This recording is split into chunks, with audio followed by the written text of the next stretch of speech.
Qatar MotoGP take two. It's lights out and we are racing here in Doha, just like he did last night. Martin absolutely smashes the start from pole position. He's going to get the whole shot into turn one. Bagnaia trying to go around the outside, a long way around through the first corner on Brad Binder, who's up in a second place, just as he was in the sprint here last night. Bagnaia now trying to fight through on Binder into turn two for P2, and he's going to make it through the world champ. Oh, close.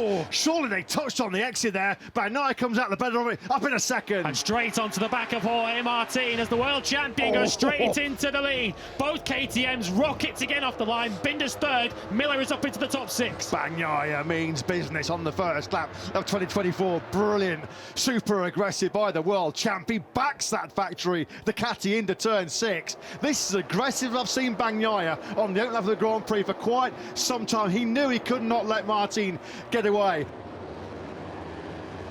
Oh, somebody's out. It's Miller. Jack Miller's bailed out in turn one. He went backwards, unfortunately, with an anti-wheelie problem on the electronics last night in the sprint, and he's going to be furious about that. Miller then rejoins the race right at the back of the pack. Bastianini, who's now having to go side by side with Alex Marquez. Bastianini straight back underneath the 73 as they go through turn 13. Bastianini, that's the battle for fifth place. You'd expect Bastianini to get stronger the longer the race goes on. He needs to try and stay in contention early here and fend off the second of the Gresini Ducatis. The first of them is immediately ahead of him. And now Acosta is the fastest rider on circuit, a 1:52.657. Pedro Acosta, there's Miller in the bottom corner of your screen, losing the front of the KTM through the first corner. On just the second lap of his first Grand Prix appearance in MotoGP, Pedro Acosta is faster than any other rider out there. Martin now back through into second place, up the inside of Binder. That was the textbook move, wasn't it, by Martin going through turn 10. Beautifully done. Loving the work there of Martin. That was a classic move. There's nothing wrong with the top speed of that KTM, is there, at all? Acosta finding his way through. He goes in a little bit deep. He's going to run wide. Alex Marquez will try and squeeze back to the inside line. They tough it out now, the two Spaniards. The pair of them, both former Moto3 and Moto2 world champions.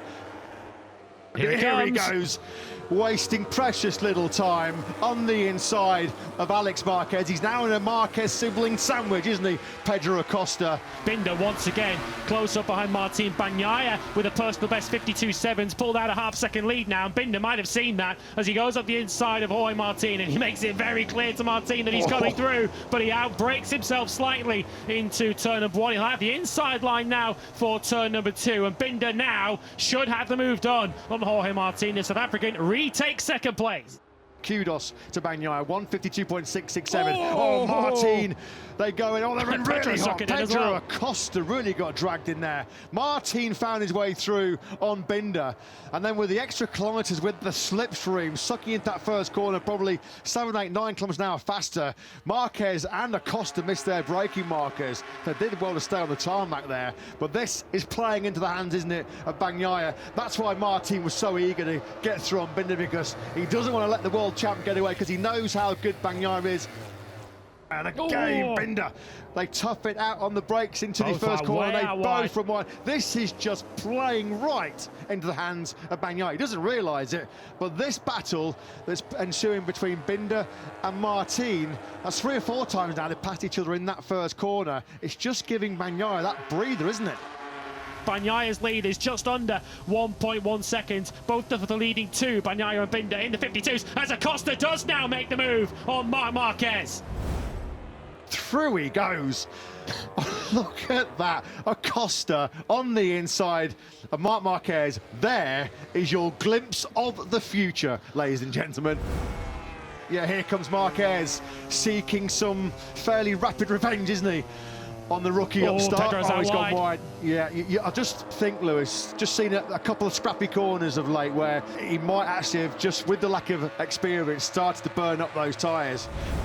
Yeah, this was the overtake that put Binder into second place, typically sideways from Brad Binder, and Jorge Martin never really saw the South African again. He's 9/10 of a second behind him. It's a 4/10 gap back to Marc Marquez in fourth. We're just keeping an eye on the timing screens while you're watching this replay of the battle for second place, because Fabio Di Gianantonio is still all over the back of Pedro Acosta. Ralph Hernandez is no longer running. That's the spare Trackhouse Aprilia that he's on, and that one's now joining its other one in the Aprilia garage. Bastianini last time round did a 53.3. Alex Marquez is losing pace, and he's now losing 5th place as Enea Bastianini moves through. There's been some amazing racing behind him. It's been an amazing start to the season for Pecco Bagnaia. The message loud and clear in Qatar: catch me if you can. As world champion, Pecco Bagnaia takes the first win of this 75th anniversary season in the MotoGP World Championship. Cue the fireworks. We've got plenty of fireworks from Marc Marquez and from Pedro Acosta, who comes over the line. A memorable MotoGP debut for the Moto2 World Champion. He takes the checkered flag in 9th place. Bagnaia, though, wins it by 1.3 seconds. Double 2nd place here in Qatar for Brad Binder. Great start to the new season for the KTM star. They were right there with Ducati. They just didn't have that extra 10th or 2 to try and close the gap to Bagnaia, but they certainly kept him honest to the end of the Grand Prix. But this is the rider that they all have to catch. And the group CEO of our event sponsors, Qatar Airways, presents the trophy to a man who's got an ever-expanding trophy collection. The number 1 showing exactly why he's the defending world champion as Bagnaia wins the season opener in Qatar. The fireworks and the floodlights light up the night sky here in Losail on what was a spectacular start to 2024.